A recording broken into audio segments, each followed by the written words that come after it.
I've tried plenty of AI video tools, and most of them basically do one thing: give you a prompt, generate a clip, and leave you to figure out the rest. Flova feels different. iQuit is trying to handle the whole production, so I wanted to see if that actually makes creating a video easier. Flova is basically an AI video production workspace. You can give the agent an idea, a script, images, videos, audio, or documents, and it can help turn those materials into a storyboard, generate the media, add narration and music, and build the timeline. And you don't have to know exactly which AI model to use. Flova gives you access to a growing collection of image, video, and audio models inside the same workspace. So I tried something simple. I asked Flova to create a short cinematic story about a guy walking through a futuristic city at night. Instead of immediately throwing a video at me, the agent could work through the story, shots, references, and storyboard first. Honestly, that's something I like. If the story is bad, I'd rather fix it before spending credits generating a bunch of scenes. And the storyboard gives me a much better idea of what the final video is supposed to look like. Once the structure looks right, Flova can start generating the actual media. This includes images, video, music, and narration, and the generated assets can be connected back to individual storyboard shots and the final timeline. Another feature I found useful is the asset library.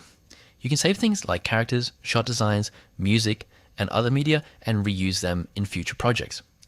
So if you're making a series of videos with the same character or visual style, you don't have to start from zero every time. The biggest thing for me is the agent itself. You can basically talk to it like a production partner. If a scene feels too dark, a character looks wrong, or you want the ending changed, you can explain what you want instead of manually hunting through every setting.